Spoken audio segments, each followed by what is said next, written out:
하나님 감사합니다. 고난주간 특별 새벽기도의 둘째 날 맞이하여 하나님의 부르심에 나왔습니다. 이 시간을 통하여 하나님 말씀하시는 것을 우리가 잘 듣고 깨달으며 은혜 누리게 하옵소서. 예수님 이름으로 기도드립니다. 아멘. 네, 오늘 말씀은 한 여인이 자신이 가지고 있던 옥합을 깨뜨린 사건입니다. 식사 중에 난리가 났습니다. 성경에 있는 그대로를 보면 여인이 옥합을 가지고 와서 식사하시는 예수님의 머리 위에 부었기 때문입니다. 이 여인은 나사로의 누이 동생 마리아로 알려져 있습니다. 여인이 예수님에게 부은 향유는 미론이라고 불립니다. 미론은 나무에서 나온 수액으로 만들어진 기름이나 보약인데 향이 아주 강하여서 방향제로도 사용을 합니다. 마가는 이것을 나드라고 부릅니다. 그래서 우리는 나드향이라고 기억합니다. 본래 나드향은 인도 히말라야 지역에서 자생하는 식물의 뿌리에서 추출해내는 감송향유로 아주 휘발성이 강합니다. 그러니까 그냥 내버려두면 다 날려가 버리기 때문에 부드러운 조금 가공하기 쉬운 대리석에다가 우리가 알고 있는 목이 길다란 병을 만들어서 거기에 이 향유를 붓고 밀랍으로 이제 완전히 봉합니다. 시간 지나면 이 굳어져서 일체가 되고, 만약에 이걸 사용하려면 이제 이 병의 주둥이를 깨어야만 하는 그런 상황이 되는 것이죠. 이런 병에 들어간 향유는 너무 귀한 것이기 때문에 함부로 깨지를 않습니다. 보통 이 당시 귀족들이 선물용으로 주고받는 물건이었고, 그 당시 노동자의 1년 품삯이었으니 지금으로 환산해도 엄청난 가격의 물건이며 여인이 혼수에 사용할 수 있도록 가지고 있는 재산이기도 했습니다. 이러한 귀한 것을 깨려면 아주 부자들이 부잣집에 장례가 나면 시신의 부패를 방지하고 냄새를 막기 위해서 이걸 쓰지만, 보통 일반적인 사람들은 장례가 난다고 해서 이런 향유를 쓰지 않습니다. 그냥 적당한 가격의 것들을 쓰지요. 그런데 이 귀한 것을 갑자기 부어버린 것이죠.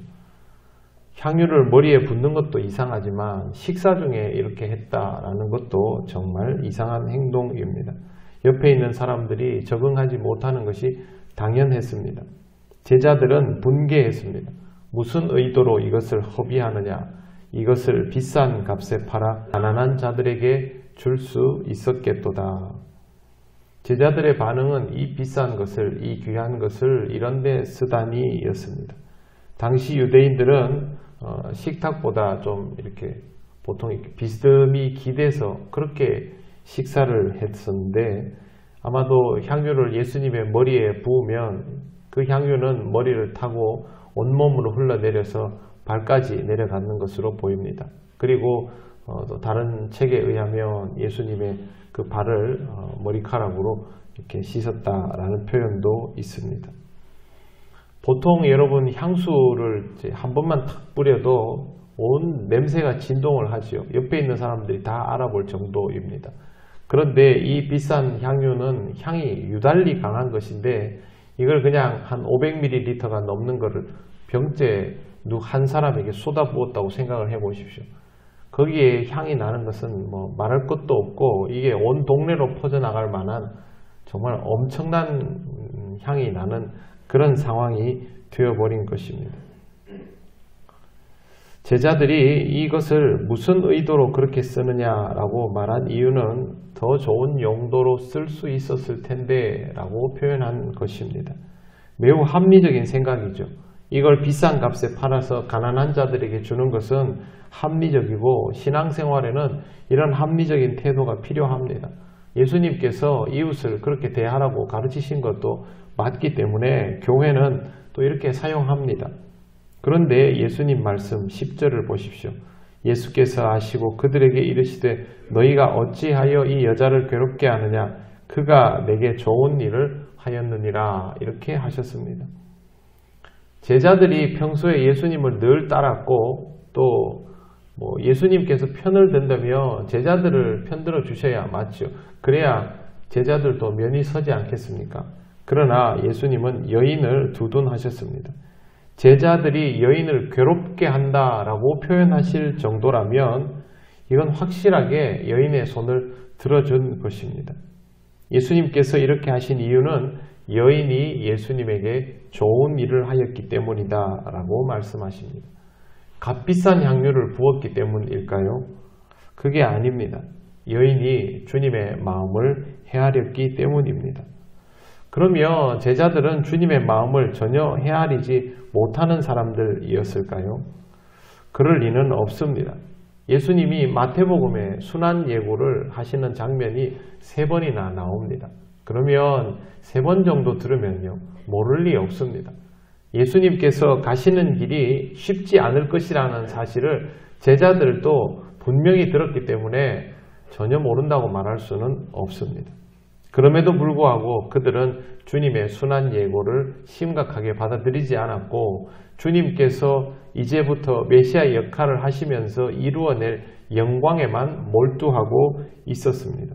그러다 보니 주님께서 가시는 이 길이 얼마나 어려운가에 대한 몰입이 되지 않았던 것이죠. 주님에게 그들의 필요를 늘 말하며 주님으로부터 뭔가 필요한 것들을 획득할 수 있을까? 여기에 관심이 더 많았죠. 주님이 말씀하신 그 순환의 길이 제자들을 위하여 굳이 선택하신 길인 것에 대한 이해가 없었던 것이죠. 그러다 보니 주의 말씀을 헤아리지 못했습니다. 듣지 않아서 헤아리지 못한 것이 아니라 들었음에도 불구하고 자신의 관점으로 주의 말을 들었기 때문에 그것을 헤아릴 수가 없었던 것입니다.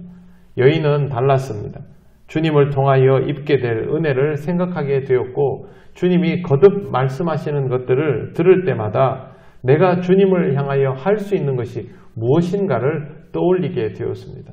이제 주님 앞에 순환이 목전에 다가와 있는데 그러면 나는 이 주님을 위하여 무엇을 할까? 주님은 자신을 내어주신다고 하는데 내가 주님께 드릴 수 있는 것은 무엇일까? 여기에 도달한 것이죠. 이토록 비싼 향유를 깨트린 것은 일생에 한 번밖에 할 수 없는 일이고 이 여인에게는 사실상 자신의 모든 것들을 내어놓는 일입니다. 가난한 이웃을 위하여 선행을 하는 것도 매우 중요하지만 주님께서 나를 위하여 죽으시러 가는 그 길이라면 그것이 이미 확정되어 있어서 말릴 수도 없다면 내가 할 일은 주님의 죽음을 모른 채 하지 않는 것이다. 이렇게 생각하는 것이죠.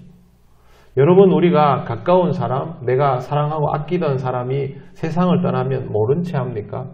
그렇게 하지 않죠. 마찬가지입니다. 더구나 지금 누군가가 내가 너무도 사랑하게 된 이미 나를 너무도 사랑하고 있는 주님이 죽으러 간다면 어떻게 모른 채 할 수 있습니까? 그래서 주님의 순환을 나를 위한 죽음으로 받아들이게 되고 거기에 합당한 행동을 하였던 것입니다. 우리도 마찬가지입니다. 주님의 순환을 나를 위한 죽음으로 똑바로 받아들여야 이 여인과 같은 행동을 할 수 있는 것입니다. 주님의 순환 예고를 듣고도 그것을 의식할 수 없었던 제자들의 모습이 우리의 모습이 아니어야 함에도 불구하고 실제로 우리는 그렇게 살지를 않습니다. 주님께서 십자가를 통하여 우리에게 구원을 이루셨다 하고 주님이 우리에게 십자가를 거듭 말씀하셔도 우리는 십자가는 애써 외면하고 주님께서 우리를 위하여 받아들이셨던 그 길은 모른 채 하면서 우리에게 필요한 것들이 이루어지기만을 생각하며 살아왔습니다. 우리는 주님의 순환이 바로 나 자신을 위한 일임을 똑바로 알아차려야 합니다. 나 때문에 죽으러 가셨다. 나 때문에 죽으러 오셨다. 나를 위해서 이것을 선택하셨다. 그러면 나는 무엇을 해야 하나? 여기까지 생각이 가면 그 다음에는 옥합을 깨뜨리든 뭘 하든 하게 되어 있습니다. 반대로 말하면 우리가 아무것도 할 수 없다면 아무것도 하지 않는다면 아직도 주께서 나를 위하여 이 짐을 지셨다라는 사실을 구체적으로 받아들이지 못하고 있는 것이라는 말입니다. 나중에 주님의 길을 따라갔던 제자들의 모습을 보십시오.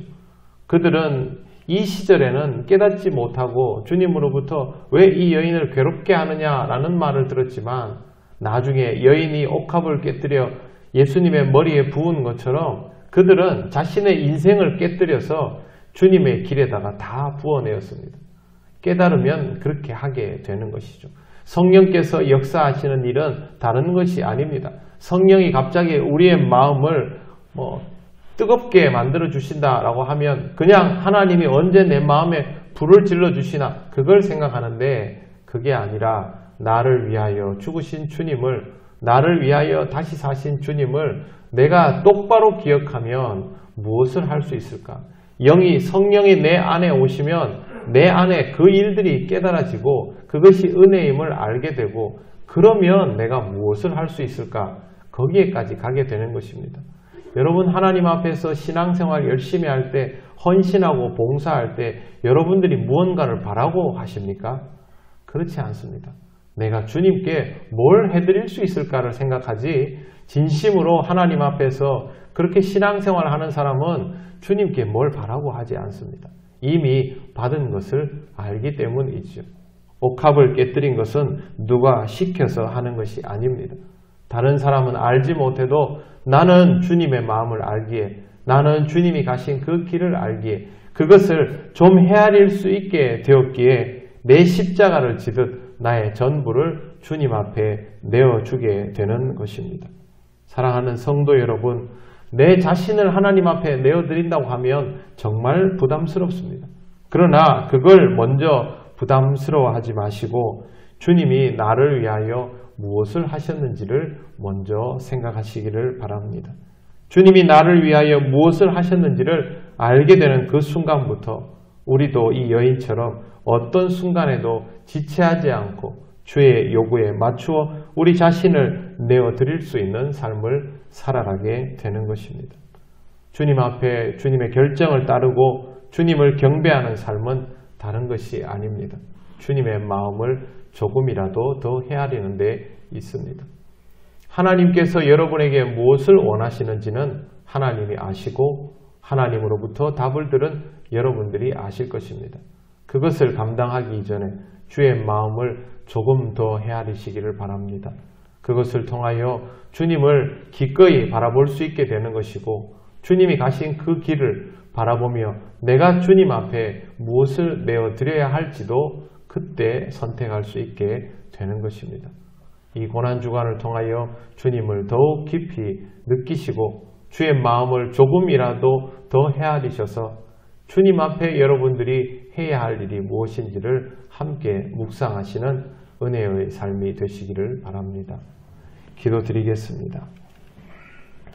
하나님 앞에 함께 기도하면 좋겠습니다. 하나님 아버지, 주님의 마음을 헤아리지 못하고 주님으로부터 받을 것에만 집중했던 우리의 부끄러움을 이 자리에 내려놓습니다.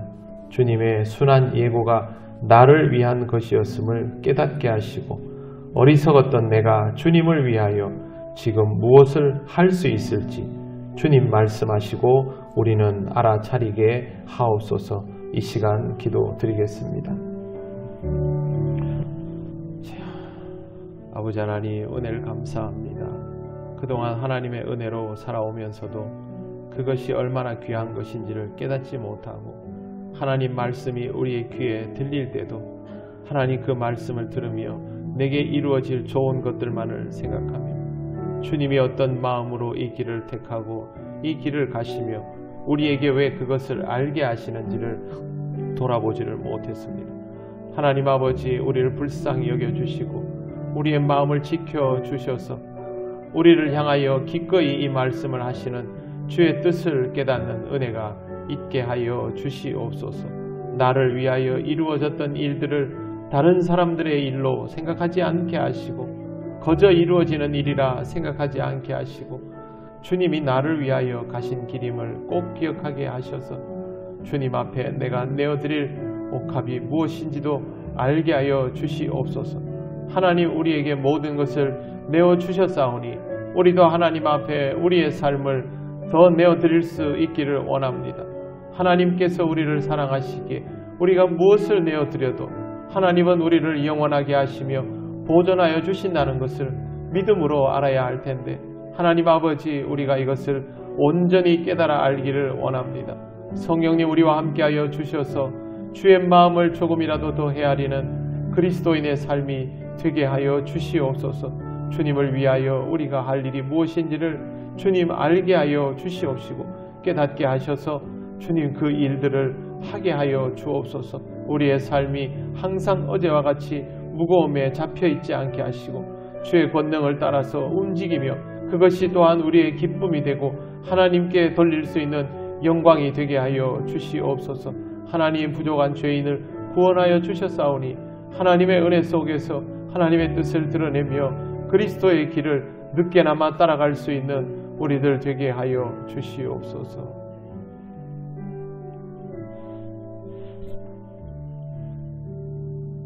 하나님 아버지, 제자들처럼 성령의 감동을 받아 성령의 임재 가운데 늦게라도 주님 앞에 우리가 할 수 있는 것을 하게 되었으면 좋겠습니다.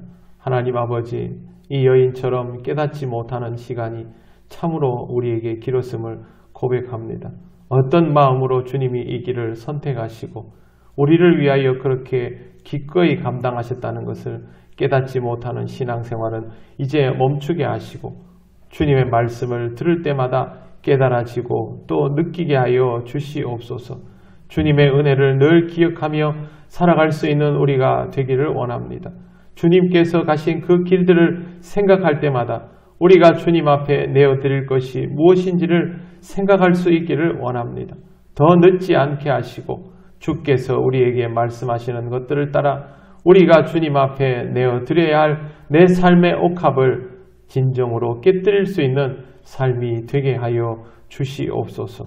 아버지 하나님께서 주신 은혜를 풍성히 누리는 우리가 되게 하셔서 그 은혜 속에서 살아가기에 어떤 상황에도 주님 앞에 우리의 삶을 내어드릴 수 있도록 성령님 우리를 붙잡아 주시고 인도하여 주시옵소서. 하나님께서 주신 은혜를 따라 주님과 온전히 동행하는 우리가 되기를 원합니다. 우리가 움직일 때에 주님이 얼마나 우리를 기뻐하실까를 생각하게 하시고 주님과 함께 참 동행을 이루어가게 하옵소서. 이 시간 주의 전에 나와 기도하며 주님 앞에 신앙적으로 조금이라도 더 자라기를 간절히 원하는 우리 통영교회 모든 성도들에게 하나님의 은혜가 가득하게 하시고 주의 마음을 느끼는 기쁨이 있게 하여 주시옵소서. 감사드리며 예수님 이름으로 기도드립니다. 아멘. 우리 주 예수 그리스도의 크신 은혜와 하나님 아버지의 놀라우신 사랑과 성령님의 교통하시고 인도하여 주심이 주님의 마음을 깨닫고 주님께 내어드려야 할 것을 더 지체하지 않고 기쁜 마음으로 주를 헤아리며 내어드리기를 원하는 이 시간 예배하고 기도하는 모든 심령 위에 영원토록 함께 하시기를 간절히 축원하옵나이다. 아멘.